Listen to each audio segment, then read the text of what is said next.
Very specific figure, 80. I understand, it's being understood that Buddha would have lived about 80 years before illumination and elevation.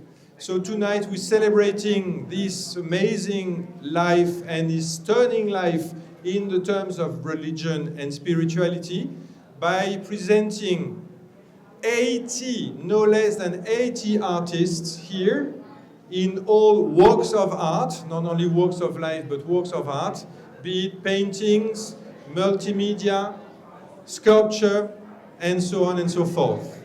So I'm very, very happy that we can present that today for you. I really want to welcome you all, as I said, to celebrate spirituality in Alliance Française. As you might or might not know, Alliance Française has been here for more than 60 years and has always been apolitical, a-religious, and we are here to celebrate values that link us all together. And these are humanity, spirituality, and of course, diversity. And that's all we are about with this exhibition. You will be amazed to see the differences in these works of art. It's absolutely amazing to see, be it paintings, watercolor, gouache, or sculpture. It's amazing to see how spirituality can actually foster and trigger creativity. And that's what we do at Alliance Française. That's what we've been doing for ages. So I welcome you all to this fantastic exhibition. I wish you to enjoy it as much as you can. And now I'm going to yield the floor to the next person, but I really, really mean to thank in particular the curator, Michael Islam. Please a big round of applause with me. Michael Islam. And Molloy Bolo. Molloy, where is he hiding? বৃষ্টিস্নাত সন্ধ্যায় আপনাদের সকলকে আন্তরিক প্রীতি, শুভেচ্ছা ও স্বাগত জানাই আমি রাহিনী রুবাইয়াত। পবিত্র বুদ্ধ পূর্ণিমার প্রাক্কালে আমরা একত্রিত হয়েছি বাংলার বুদ্ধ আমাদের পবিত্র সংঘ প্রদর্শনীর উদ্বোধনী অনুষ্ঠানে। স্বাগত বক্তব্য প্রদানের জন্য অধ্যাপক ডক্টর মলয়বালা স্যারকে, যিনি প্রাচ্য চিত্রকলা অনুশীলন সংঘের আহ্বায়ক ও তত্ত্বাবধায়ক এবং ঢাকা বিশ্ববিদ্যালয় প্রাচ্যকলা বিভাগের অধ্যাপক। বুদ্ধ পূর্ণিমা উপলক্ষে চতুর্থবারের মতো আমরা একত্রিত হয়েছি বাংলার বুদ্ধ বিষয়ক এই শিল্পকর্ম প্রদর্শনীর উদ্বোধনী অনুষ্ঠানে। এটি শুধু প্রদর্শনী নয়, এটি আমাদের সংস্কৃতি, দর্শন এবং মানবিক বোধের এক নীরব কিন্তু গভীর উদযাপন। স্বদেশী চিত্রকলার বিকাশে ঢাকা বিশ্ববিদ্যালয়ের প্রাচ্যকলা বিভাগের উদ্যোগী কয়েকজন শিক্ষক এবং শিক্ষার্থীর হাত ধরে প্রাচ্য চিত্রকলা অনুশীলন সংঘের যাত্রা শুরু হয়েছিল 2009 সালে।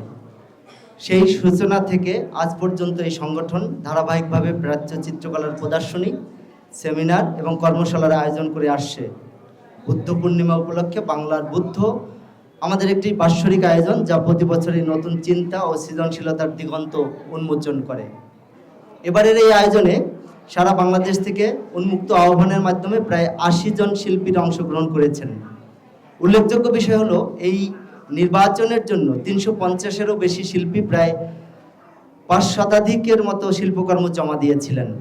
তাদের প্রত্যেকের প্রতি জানাই আন্তরিক কৃতজ্ঞতা ও ধন্যবাদ। বিশেষ আনন্দের বিষয়, অংশগ্রহণকারী শিল্পীদের মধ্যে বাংলাদেশের প্রায় সকল বিশ্ববিদ্যালয়ের শিক্ষার্থীদের সক্রিয় উপস্থিতি রয়েছে।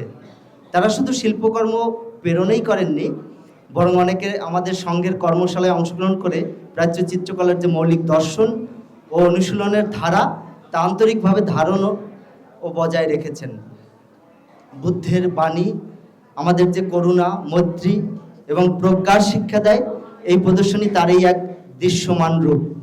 আমি গভীর কৃতজ্ঞতার সাথে ধন্যবাদ জানাচ্ছি আলিয়ান্স ফ্রান্সেস ঢাকার পরিবারের সকল সদস্যকে, বিশেষ করে ডিরেক্টর মসিও ফ্রাঁসোয়া সম্ভ, প্রোগ্রাম অফিসার মামুন ভাই ও প্রাক্তন ডিরেক্টর মসিও ফ্রাঁসোয়া গ্রোজোকে, যাদের আন্তরিক সহযোগিতায় ও অংশীদারিত্ব ছাড়া এই প্রদর্শনীর ধারাবাহিক আয়োজন সম্ভব হতো না। আমি আন্তরিক ধন্যবাদ জানাই এই প্রদর্শনীর কিউরেটর মিখাইল ইদ্রিসকে, যিনি প্রদর্শনীটিকে একটি সুসংগত রূপ দিয়েছেন। একই সঙ্গে কৃতজ্ঞতা জানাই লার্নিং ডিজাইন স্টুডিওকে আমাদের এই উদ্যোগকে সমর্থন ও সহযোগিতা করার জন্য। আমাদের প্রিয় সংগঠন প্রাচ্য চিত্রকলা অনুশীলন সংঘের প্রতিটি সদস্যের প্রতি রইল আন্তরিক ধন্যবাদ, যাদের নিরলস পরিশ্রম, নিষ্ঠা এবং ভালোবাসার ফলেই আজকের এই আয়োজন বাস্তব রূপ নিয়েছে। প্রাচ্য চিত্রকলা অনুশীলন সংঘের সহ আহ্বায়ক ও তত্ত্বাবধায়ক জাহাঙ্গীর আলম ও অমিত নন্দীকে এবং আমাদের সদস্য প্রগতি চাকমার নেপথ্যে অনেক কাজ করেছেন, তাদেরকে আমার ভালোবাসা। এবারের প্রদর্শনীতে সারা বাংলাদেশের বিভিন্ন বিশ্ববিদ্যালয়ের চারুকলা অনুষদের শিক্ষক ও শিক্ষার্থীদের স্বতঃস্ফূর্ত অংশগ্রহণ আমাদের বিশেষভাবে অনুপ্রাণিত করেছে।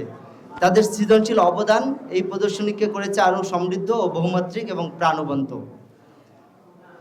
সুধীবৃন্দ, আমাদের এই অনুষ্ঠানকে কেন্দ্র করে আমরা প্রতি বছরেই সাংস্কৃতিক অনুষ্ঠান আয়োজন করি। বিশেষ করে মিউজিক্যাল ইনস্ট্রুমেন্ট রয়েছে প্রতিদিন। আপনাদেরকে আন্তরিক আহ্বান জানাচ্ছি যে আপনারা প্রতিদিন আসবেন এবং এই প্রদর্শনী উপভোগ করবেন। আপনারা এবং যারা এই শিল্পী, যাদের জন্য এই আয়োজন, যাদের কাজ দিয়ে এই সুন্দর আয়োজন হয়েছে, তাদের প্রতি অশেষ কৃতজ্ঞতা জানাচ্ছি। আমার সহকর্মীরা যারা অক্লান্ত পরিশ্রমে আমাকে এবং আমার এই সংগঠনের কাজ করে এই রূপ দিয়েছেন, সকলকে কৃতজ্ঞতা এবং ধন্যবাদ জানিয়ে শেষ করছি। ধন্যবাদ। এ পর্যায়ে আমি বিনয়ের সহিত আহ্বান জানাই ভিক্ষু সুনন্দপ্রিয় মহাথেরো, সাধারণ সম্পাদক, বাংলাদেশ বুদ্ধিস্ট ফেডারেশন। বুদ্ধ পূর্ণিমার প্রাক্কালে মৈত্রীময় শুভেচ্ছা জানাচ্ছি। আসলে আমি এসে খুব এক্সাইটেড হয়ে গিয়েছি ছবিগুলো দেখে, খুব অভিভূত হয়েছি। আমাদের সন্তানেরা, আমাদের দেশের সন্তানেরা এত অপূর্ব শিল্পকর্ম কিভাবে সৃষ্টি করতে পারে। তো আমরা বুদ্ধের কথা বললে এখানে একটা আধ্যাত্মিকতা আসে, স্পিরিচুয়াল জার্নি আসে আমাদের। তো আপনারা সকলেই জানেন 1 তারিখ মের আমাদের শুভ বুদ্ধ পূর্ণিমা। এই পূর্ণিমার দিনেই আমাদের মহামানব বুদ্ধের জন্ম হয়েছিল। এই পূর্ণিমার দিনেই উনি বুদ্ধত্ব লাভ করেছিলেন, অর্থাৎ এনলাইটেনমেন্ট হয়েছিলেন, এবং এই পূর্ণিমার দিনেই উনি পরিনির্বাণ গিয়েছিলেন। এবং হোল বুদ্ধের জীবনটা যদি আমরা পর্যালোচনা করি, আধ্যাত্মিকতা এবং শান্তি, মৈত্রী, করুণায় ভরপুর। আপনারা এখানে একটা ছবি দেখতে পাচ্ছেন, এই যে কর্নারে ভাস্কর্য। তো এই ছবিটা হচ্ছে, আমরা পালিতে বলি দুঃখাচারিয়া। বুদ্ধ এই আসনে বসে উনি বুদ্ধত্ব লাভ করেছিলেন। একটা গাথা আছে, ইহা আসনে সুসুতুমে শরীরং তাগস্তি মাংসং প্রলয়ং জাতু অপ্রাপ্য বোধিং বহুকল্প দুর্লভা নচ্ছেদ বুদ্ধি। এটার অর্থ হচ্ছে, আমার এই দেহ শুকিয়ে যাক, প্রলয়ে ধ্বংস হয়ে যাক, আমি আমার যে বুদ্ধি জ্ঞান, আমরা যে বুদ্ধি জ্ঞানের কথা বলি, এই বুদ্ধি জ্ঞান লাভ না হওয়া পর্যন্ত আমি এই আসন থেকে উঠব না। এটা উনি ডিটারমিনেশন করেছিলেন। এই ডিটারমিনেশনের কারণেই উনি আলোকিত মানুষ হয়েছিলেন এবং বুদ্ধ হয়েছিলেন পৃথিবীতে। তো এখানে অনেক দেশের একটা চাপ দেখা যায় ছবির মধ্যে। আমি এদিকে দেখতে পাচ্ছি তিব্বতিয়ান কালচার দেখা যায়। তারপরে আমাদের এই যে ভারতবর্ষ বলি আমরা, ভারতবর্ষের মধ্যে প্রথম গান্ধারা সভ্যতার কথা আমরা বলতে পারি, তারপরে মথুরা সভ্যতার কথা বলতে পারি। আপনারা যারা অজন্তা ইলোরা ভ্রমণ করেছেন, দেখে এসেছেন যে অজন্তা ইলোরার যে আর্ট, যেগুলো 2000 বছর আগে করা, এখনও আমাদের পক্ষে সম্ভব কিনা এরকম আর্ট করা, এরকম ভাস্কর্য তৈরি করা, এটা অসাধারণ। এরপরে আমাদের পাল যুগে আসলে যে পাল যুগের শিল্পকলার কথা আমরা বলতে পারি, এই আর্টগুলোর কথা বলতে পারি। এরপরে ধারাবাহিকতায় এখন আমাদের বাংলার কথা উঠে এসেছে, বাংলার বৌদ্ধ। তো আমি যে 80 জন শিল্পী এখানে তাদের প্রদর্শনী হয়েছে, আমি তাদেরকে ধন্যবাদ জানাই। এক একটা ছবি এত মূল্যবান, এটা যারা শিল্পকর্ম বুঝে তারাই এটার মূল্যায়ন করবে। আমি এত বেশি বুঝি না। তো এটাই শুধু, আমি একজন বৌদ্ধ ভিক্ষু, যেহেতু এখানে বলা হয়েছে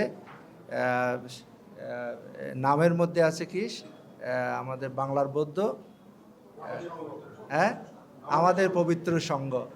আমি একটা সংঘের সদস্য। আপনারা যদিও এখানে সংঘ অনুবাদটা করেছেন কমিউনিটি হিসেবে, আসলে সংঘ বলতে এটা ইউনিটি। আমরা বাংলার যারা আমরা যেখানে ধর্ম বর্ণ নির্বিশেষে আমরা চাই আমাদের মধ্যে ইউনিটি থাকুক, আমাদের মধ্যে শান্তি থাকুক, আমাদের মধ্যে সম্প্রীতি থাকুক, শান্তির বাতাবরণ আসুক দেশের মধ্যে। আমরা সুস্থ সংস্কৃতি চর্চা করি এবং আধ্যাত্মিকতার মধ্যে দিয়ে আমাদের জীবনটাকে আমরা পরিচালিত করি। তা আমি বিশেষ করে আমাকে এখানে আমন্ত্রণ জানানোর জন্য অধ্যাপক মলয় বালাকে ধন্যবাদ জানাই এবং আলিয়াস ফোর্সেসকে তো অবশ্যই ধন্যবাদ জানাতে হবে। ম্যাক্সি বুকু, থ্যাংক ইউ ভেরি মাচ এবং সবাইকে ধন্যবাদ জানাচ্ছি। সম্মানিত অতিথি, শিক্ষক মণ্ডলী ও শিল্পীবৃন্দ সহ আয়োজক কমিটির সকলকে আমার শ্রদ্ধা ও শুভেচ্ছা। আমি কানিস ফাতিমা, রাজশাহী বিশ্ববিদ্যালয়ের চারুকলা অনুষদের একজন শিক্ষার্থী হিসেবে এমন একটি প্ল্যাটফর্মে আসা এবং এখানে এভাবে কথা বলতে পারাটা আসলে আমার জন্য অনেক বেশি সম্মানের। আমাদের মতো শিক্ষার্থীদের এ ধরনের সুযোগ সবসময় আসে না, তাই এই সুযোগ করে দেওয়ার জন্য আয়োজক কমিটির সবাইকে আন্তরিকভাবে ধন্যবাদ জানাই। আজ এখানে দাঁড়িয়ে মনে হচ্ছে শুধু একজন দর্শক হিসেবে না, বরং একজন শেখার মানুষ হিসেবে এই অভিজ্ঞতাটা আমার জন্য খুবই গুরুত্বপূর্ণ। বুদ্ধকে কেন্দ্র করে বহু শিল্প রচনা হয়েছে। ভারতের অজন্তা গুহাচিত্র থেকে শুরু করে বাংলার পাল পুঁথিচিত্র পর্যন্ত এর একটি সমৃদ্ধ ধারাবাহিকতা আমরা দেখতে পাই। সময়ের পরিবর্তনে এই শিল্পচর্চা কিছুটা কমে এলেও আমাদের এই এক্সিবিশনের মাধ্যমে তা ধরে রাখা হয়েছে, এটা সত্যিই প্রশংসার দাবিদার। এখানে এত গুণী মানুষদের অংশগ্রহণ এবং আমার মতো শিক্ষার্থী উপস্থিতি আয়োজনকে আরও অর্থবহ করে তোলে। একজন শিক্ষার্থী হিসেবে আমার সবসময় প্রত্যাশা থাকবে এই উদ্যোগ আরও বিস্তৃতি হোক। ঢাকার পাশাপাশি যেন এটি অন্যান্য জেলাতেও আরও বাড়ে, এই প্রত্যাশা করব আমি। যেন দূরত্বের কারণে শিক্ষার্থীরা অংশগ্রহণ করতে পারে না, এই বাধাগ্রস্ত যেন না হয়। এই পুরো শিল্পধারার মধ্য দিয়ে আমার এক ধরনের অন্তরের শান্তির অনুসন্ধান দেখি। গৌতম বুদ্ধ বলেছেন, শান্তি আসে অন্তর থেকেই। এই ভাবনাকে সঙ্গে নিয়েই আমি আমার কথা শেষ করছি। সবাইকে আন্তরিক ধন্যবাদ। A national exhibit of Bengali Buddha Dharma art, Banglar Buddha, আমাদের পবিত্র সংঘ, to celebrate, remember and invoke Bengal's beloved teacher and master, Sri Buddha, on Holy Buddhi Purnima. This year's Banglar Buddha exhibition explores Buddha Dharma's third jewel or refuge of Sangha, our sacred community. Through 80 primarily traditional Bengali artworks expressing sacred companionship, universal compassion, spiritual fellowship, communal suffering, holy contemplation, and collective awakening or enlightenment. It is important to remember that in these times of human division, communal violence, and religious conflict, that Sri Buddha envisioned all humankind as the Sangha, compassionately recognizing that every human being has fallen into the nightmare slumber of dukkha, suffering, but eternally possesses Buddha nature. 80 Bangladeshi artists have been inspired to create a remarkable array of sublime Bengali Buddha Dharma artwork, including watercolor, sculpture, gouache, tempera, miniature, ink, applique, batik, woodblock, nokshikatha, printmaking, ceramics, and even metalwork. What's also quite incredible is that out of these 80 artists, an astonishing 45 were student artists. So most of the works we're looking at, over half of them, are student artists' work. And what's also quite incredible is that most of these student artists are from outside of Dhaka. They're from Chittagong, Rajshahi, Khulna, Moymunshing, Narayanganj, all across the country. So most of this is student artwork. Through their artistic inspirations, we can hear Sri Buddha counsel us to reawaken and re-enliven the profound reality and blessed vision of Shango in our hearts and our deeds through spiritual empathy, compassion, kindness, forgiveness, and mutual help. Sri Buddha and Buddhist art remind us that the Shango of all sentient beings remains the spiritual antidote against humanity's spiritual crisis of dukkha within religious communalism, gender and socioeconomic deprivations, and of course, earthly destruction. It is the third jewel of Shango that will reawaken and restore our inborn sacred community or of universal compassion, holy peace, and blessed sisterhood. We pray and hope these works may remind us of our one sacred community. Thank you.